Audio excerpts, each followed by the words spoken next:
So in this tutorial I will teach you guys how you can form this cool animation. Okay, so guys, let us begin our tutorial. So first of all, I would like to tell you guys all the options which I am pressing through my mouse. You can follow all those options in this left downward side of the window so that you can follow along with me.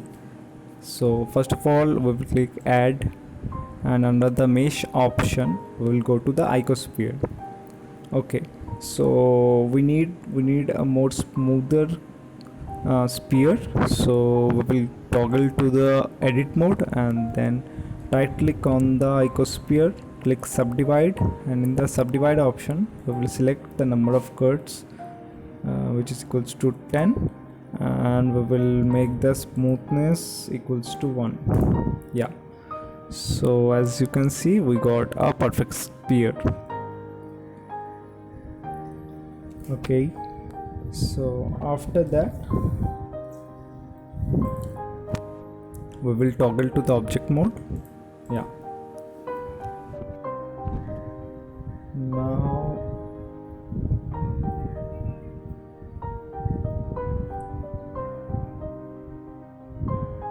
okay, so select the sphere and then we will go to the particle properties. I think this is the particle yes, this is the particle properties, and then we will select add option. Yeah, so after that if we run our animation, yeah, we're getting some particles which are following downwards. Great, but what we need is that we want to make the particles free of the gravity. So again we will navigate to the particle properties option, and in that option we will select field weights. In the field weight option we will reduce the gravity to 0, and then if we run our animation, yeah, so now all these particles are free of the gravity. Okay, great. After that we need to add a force field, so click on add. We will go to the force field, and here we will add the turbulence force field. Yeah, see, got one force field. Okay,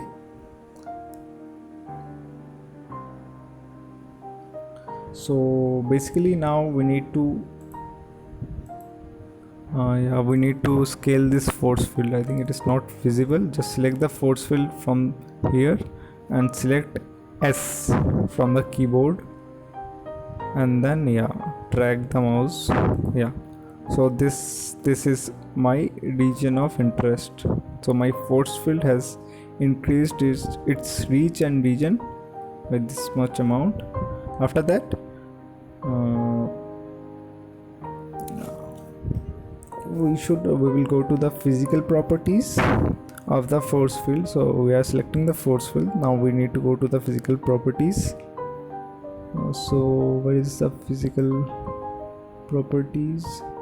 Yeah, in the physical properties we need to increase the strength of the force field.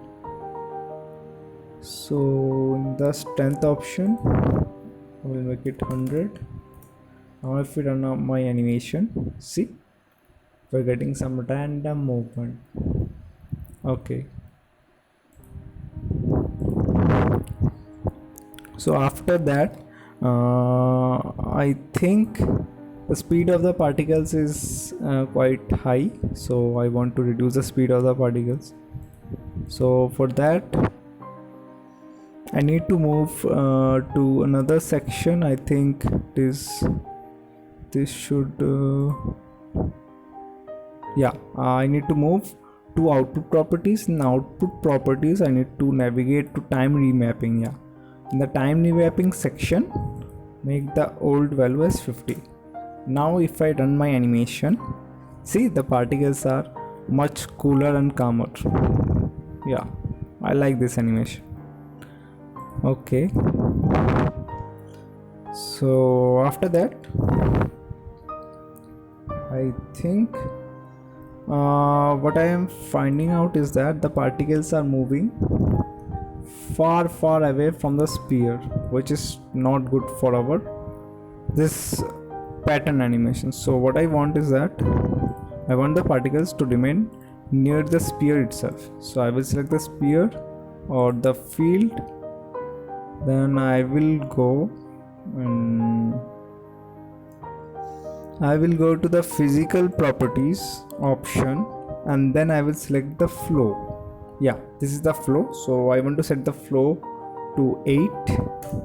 Now if I run my animation, yeah, the particles are remaining nearer or very close to the sphere itself. Yeah, so that we will get a cool pattern. Okay, great. After that, I want to scale my sphere by selecting the sphere and pressing S in the keyboard to a very small size so that it is not visible enough. Yeah, see, it's not visible. Yeah, great. I have scaled my sphere to a very small size. Okay, so now I am selecting icosphere. Now I need to go to the particle properties. Okay, in the particle properties, I will select render. In render, I will select render as object. Yes. So now what we have to do? We have to come to this window and we have to add a cube. Yeah. I will move the cube.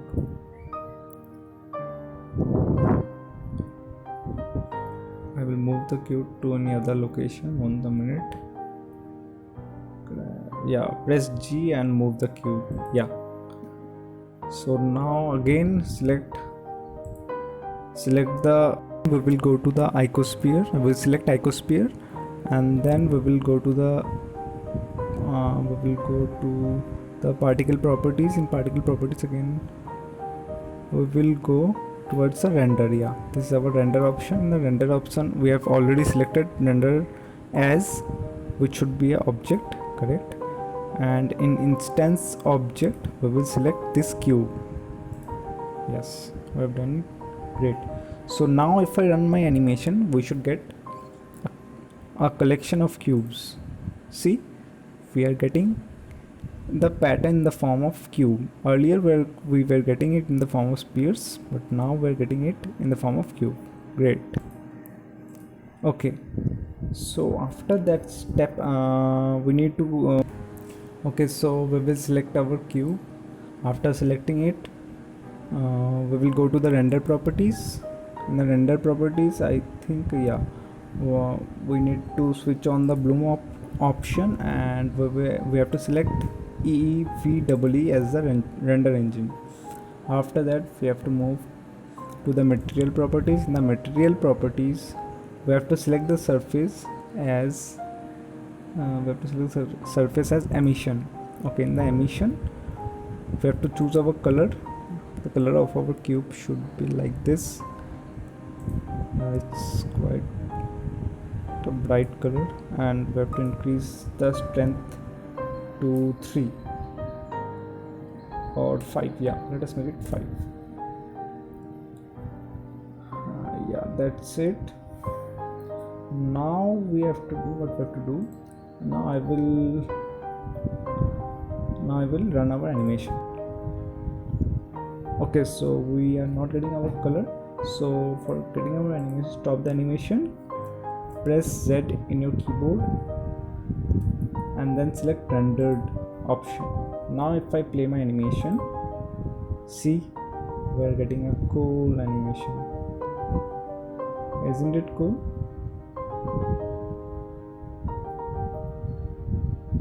Okay, so to make it more cooler,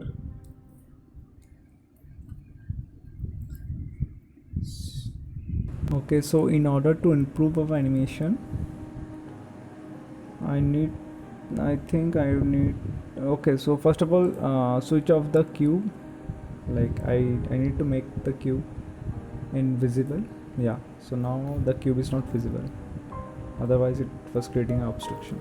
Okay, so now After that we have to select all the particles, and then we will go to the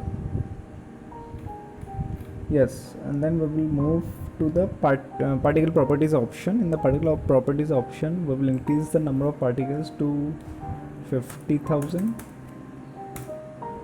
Good. And after that we need to move to world properties. In the world properties, we have to select the background. We have to select the background color as black. Now if I run my animation,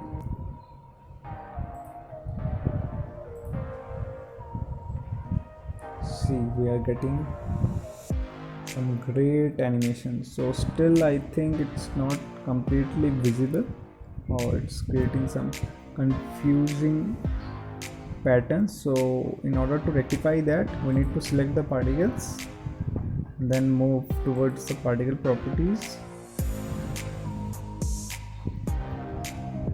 and then in the particle properties we need to scale the size of the particles. So we'll scale it to 0.005. okay, so now if I run my animation, we are getting some cool animation, right? See, it's forming a pattern by itself. So getting a wonderful animation. So I think that's it for this tutorial. I hope you guys have enjoyed it, and please subscribe to my channel, and you may like the video if you have liked it, and please